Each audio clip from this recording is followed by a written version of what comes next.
eu acho que o bom cirurgião é aquele que tem que operar os casos que seriam inevitável uma cirurgia. E isso infelizmente, a gente se depara com muitos casos com mal indicação ou casos que foram operados de maneira precoce por um apressamento no tratamento.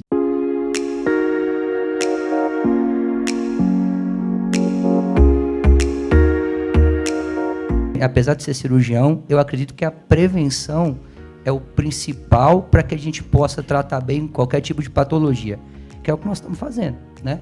Então eu acredito que conhecimento, os pais, os professores, os educadores físicos, os fisioterapeutas, eu recebo muita escoliose daquela pessoa que a mãe foi lá fazer fisioterapia, a criança foi junto, o fisioterapeuta já olhou, viu que tinha alguma coisa diferente, já procura um médico porque tem. Então, assim, nós temos mais do que uma função profissional. Nós temos uma função como cidadão, né? Que cada um de nós tem que difundir esse conhecimento para não deixar machucar nossas crianças. E esse é um ponto muito importante que o Elton colocou, que eu considero isso é uma coisa que eu passo, ele, formador de residente, eu também, eu acho que isso é muito importante, você ensinar o cirurgião. O cirurgião não é o cara que quer operar, ele é o cara que vai operar os casos que tem indicação cirúrgica. Isso é muito importante, porque você exacerbar o método para casos que seriam resolvíveis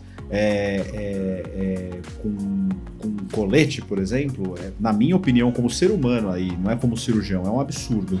Então, eu acho que o bom cirurgião é aquele que tem que operar os casos que seriam inevitável uma cirurgia.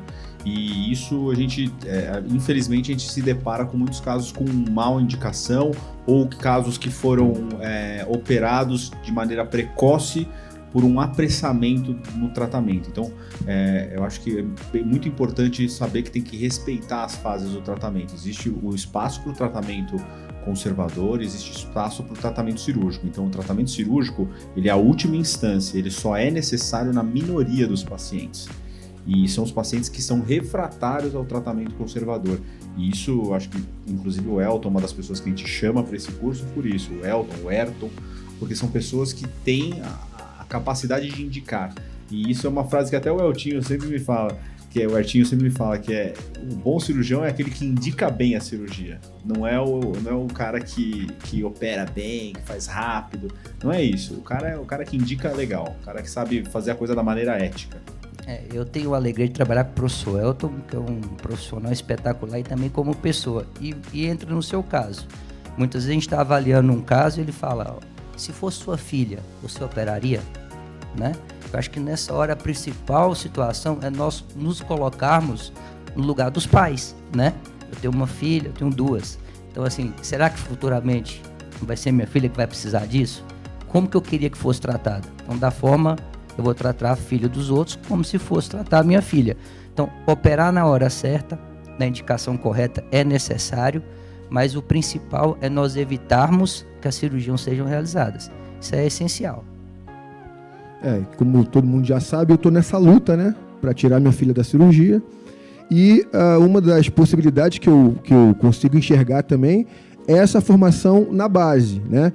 Então, essa aula do Rodrigo é uma aula de altíssimo nível, né? A gente carece muito disso na nossa área, a gente é muito empírico, observa, coloca para tratar e aí depois vê se dá certo. Na verdade, o Rodrigo está trazendo essa possibilidade da gente, com evidências científicas, ter o melhor entendimento possível e, de fato, evitar a cirurgia. A cirurgia, na minha opinião, é uma graça de Deus, né?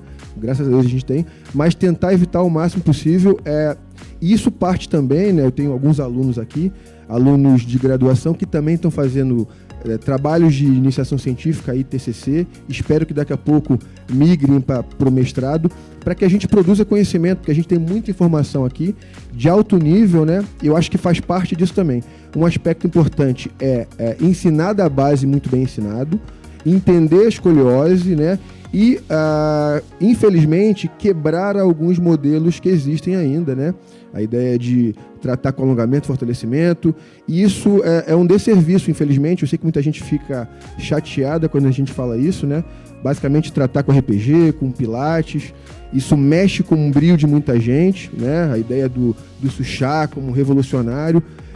E isso, na verdade, na minha opinião, eu sinto muito, mas é um desserviço, né? Eu falo isso hoje não só como professor, como clínico, como pesquisador. Agora no meu Lattes lá eu coloquei no grupo de pesquisa escoliose, né? Estou entrando forte nessa área, mas também como pai, entendeu? Então isso para mim é uma bandeira que eu levo com muita força e com muita intensidade, porque não é só a parte financeira, não é só a parte do sucesso, publicar em alto nível, mas também tem uma filha aí nesse caminho que eu quero tirar da cirurgia. Eu quero que seja paciente deles num futuro próximo. Se for para operar, tem que ser com eles, mas eu vou tentar tirar. Isso. Eu queria entender um pouquinho da visão, até a gente tem mais médicos aqui, se vocês quiserem contribuir. Como que vocês acham que a gente poderia, de alguma maneira, eu vou falar mais do pediatra, que é todo filho tem um pediatra, né? Mas agora tem a especialização do adolescência, que eu esqueci o nome, herbiatra. Acho que está crescendo. Como que vocês acham que... Aí eu vou falar mais para vocês médicos, né? Porque é mais fácil vocês médicos que são especialistas em escoliose levar essa informação para eles. Mas como que vocês acham que de fato a gente conseguiria colocar isso no calendáriozinho, né? O Artinho tá com a menina pequena, ele tem os marcos do desenvolvimento. Tem que ir no pediatra a cada quanto tempo, tal, rigorosamente. Como que vocês acham que o pediatra... O que vocês poderiam fazer? Minha pergunta é muito maior. Como que vocês poderiam mudar a triagem do pediatra, voltar nessa época? Como que vocês acham que vocês poderiam mudar isso aí? Difícil, né? Eu acho que também isso vai mudar. Eu acho que a gente está passando uma transição no modelo de formação médica e formação profissional de saúde no Brasil. A gente tinha como paradigma as grandes instituições. Eu sou formado na USP, fiz residência na USP, o Ayrton é da USP de Ribeirão, mas eu acho que hoje eu percebo que você tem uma mudança na formação médica no Brasil, e isso vai ser incluído no calendário a partir do momento que essa mudança acontecer. Você vê o surgimento da faculdade do Einstein, o Círio está fazendo faculdade de medicina, porque os problemas da saúde, da formação pública da medicina, é que ela foca nos grandes problemas. Então, por exemplo, o ortopedista ele é conhecido como traumatologista. Por quê? Porque a gente tem um enxame de trauma raquimedular, etc. Então, o grande problema é o quê? A formação do pediatra, do bom pediatra, é nas universidades públicas. E a universidade pública, o que ela vai focar? Em grandes doenças. Então você vai falar com um pediatra que ele se forma na USP, ele vai saber tratar a neutropenia febril, ele sabe tratar as doenças mais graves do mundo, porém os problemas que não são graves, entre aspas, ou seja, uma escoliose, que é assim, sua filha tem escoliose, ela sobrevive, entendeu? Então eu acho que isso é um grande problema. E até por isso que, quando eu fiz minha formação, eu fui buscar conhecimento fora do Brasil, porque a escoliose na formação do SUS ela é um pouco esquecida, porque é uma doença de tratamento caro, tanto conservador quanto clínico, porque conservador você precisa de um colete bem feito, que o custo é alto, e no tratamento cirúrgico é um tratamento extremamente caro. Então o que o gestor público olha, e não é que ele olha porque ele é mau, é porque ele olha o quê? Ele olha número, ele fala quantas vidas eu salvo. Os meios no SUS são escassos, então o cara olha, uma cirurgia de escoliose ela vai custar de implante para o SUS de 50 a 80 mil reais. Ele fala, com 80 mil reais eu compro remédio para pressão alta para 5 mil pessoas, então eu salvo 5 mil pessoas de terem um infarto.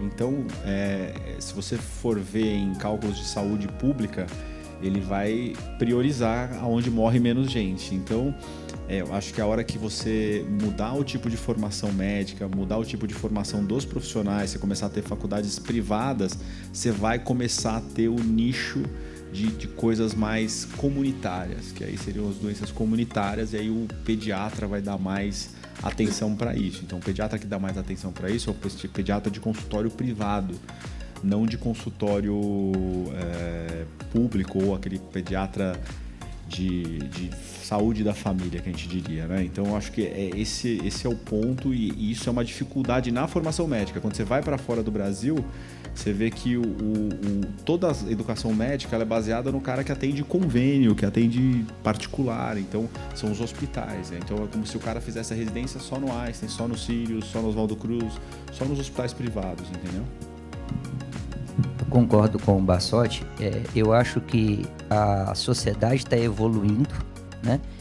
E a pediatria não é diferente.